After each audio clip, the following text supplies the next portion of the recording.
नमस्कार, मी पंजाब डक. आज आहे 27 जानेवारी 2026.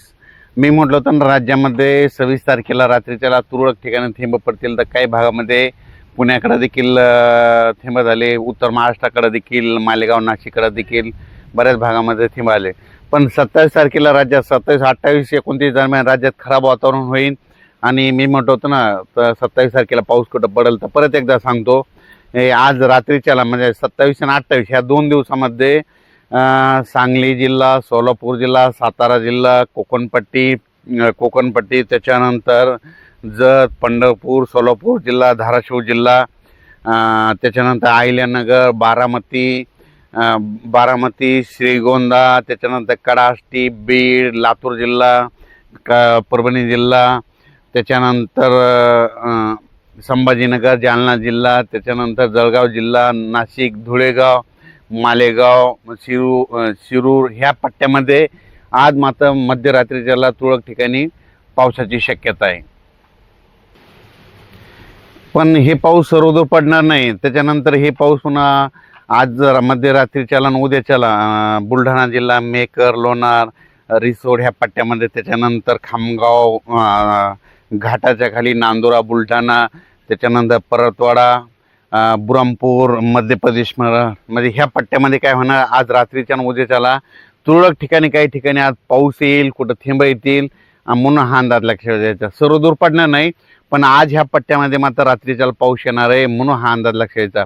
उद्याच्याला तो पाऊस पुन्हा पुढं सरकत जाईल, पुन्हा मध्य प्रदेशकडे जाईल आणि पुन्हा पश्चिम विदर्भाकडे अकोला, अमरावती, वर्धा, नागपूर, भंडारा त्या पट्ट्यात जाईल म्हणून हा अंदाज लक्षात यायचा.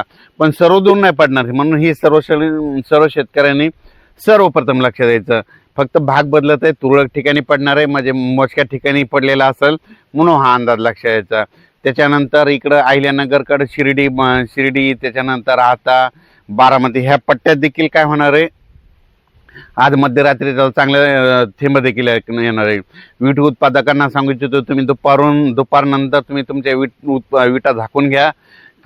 जे तंबाखूचे निपाणी कर्नाटकचे शेतकरी त्यांना सांगू इच्छितो की तुम्ही कांदा असेल, तुमची तंबाखू असेल तर आजच्याला झाकून ठेवा. कारण की राज्यामध्ये आज म्हणजे रात्रीच म्हणजे कर्नाटकच्या उत्तर कर्नाटककडे जरा जास्त पाऊस पडणार आहे आणि पश्चिम कर्नाटककडे एक असणार आहे आणि पूर्व कर्नाटककडे कमी पडेल म्हणून हे लक्षात द्यायचं. म्हणजे बेळगाव साईड ह्या पट्ट्यामध्ये पाऊस राहणार आहे, निपाणीकडे राहणार आहे, जतकडे राहणार, म्हणून हे त्या शेतकऱ्यांनी लक्षात द्यायचं. त्याच्यानंतर क्रूडवाडीला देखील पाऊस पडणार आहे म्हणून हे देखील लक्षात द्यायचं. पण राज्यात सांगायचं झालं तर हा पाऊस सर्वदूर नाही, फक्त मी म्हटलं होतं वातावरण खराब होणार आहे आणि काही ठिकाणी पाऊस पडणार आहे म्हणून सर्वप्रथम हा अंदाज लक्षात द्यायचा.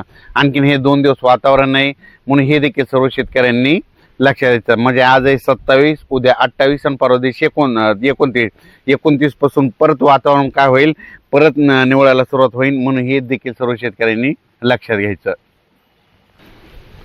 तर आज तुम्ही पाहू शकता, जर तुम्ही कुठं बाहेर वातावरणात गेले असाल तर बघा, आज पूर्वेकडून वारे येतील.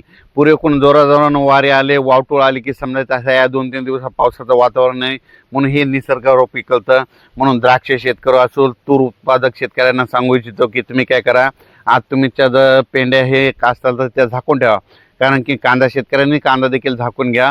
कारण की आज रात्री त्याला बऱ्याच भागामध्ये तुरळक ठिकाणी पाऊस पडणार आहे, सर्वदूर पडणार नाही म्हणून हा अंदाज लक्षात द्यायचा.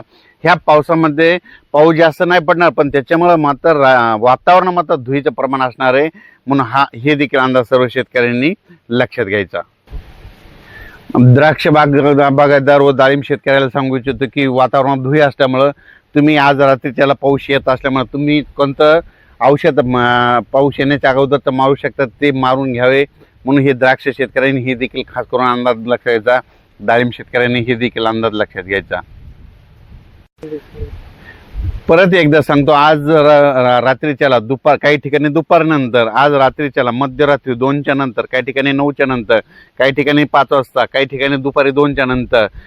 परत एकदा सांगतो, कर्नाटक, निपाणी, कोल्हापूर, सोलापूर, सांगली, सातारा, त्याच्यानंतर पुणे जिल्ह्यामध्ये जुन्नर, त्याच्यानंतर बारामतीला बी पाऊस पडणार आहे. त्याच्यानंतर बीड जिल्हा, कडाष्टी, पाथर्डी, शिर्डी, पैठण, गेवराई, माजलगाव ह्या परिसरामध्ये, त्याच्यानंतर इकडं धारूर, केज ह्या परिसरामध्ये तुरळक ठिकाणी थेंब येणार आहे. त्याच्यानंतर तो पाऊस जालन्याकडं, सिल्लोडकडं संभाजीनगर, त्याच्यानंतर मालेगाव, नाशिक, सटाणा, त्याच्यानंतर नंदुरबार जिल्ह्यात देखील तुरळक भागात, त्याच्यानंतर जळगाव जिल्ह्यात पारोळा त्या भागात देखील पडणार आहे. जळगाव जामोद देखील पडणार आहे. घाटाच्या खाली पडणार आहे. बुलढाणा जिल्ह्यात काही ठिकाणी पडणार आहे. पुन्हा मेकर तालुक्यात देखील काही गावामध्ये पडणार आहे. लोणार तालुक्यामधील काही गावामध्ये पडणार आहे. रिसोड तालुक्यात देखील तुरळक ठिकाणी पडणार आहे. अकोला जिल्ह्यात पडणार आहे. अकोटकडे जाणार आहे. पुन्हा परतवाड्याकडे पाऊस पडणार आहे. आणि जास्त मात्र मध्य प्रदेश, खंडवा तिकडे जास्त पडणार आहे.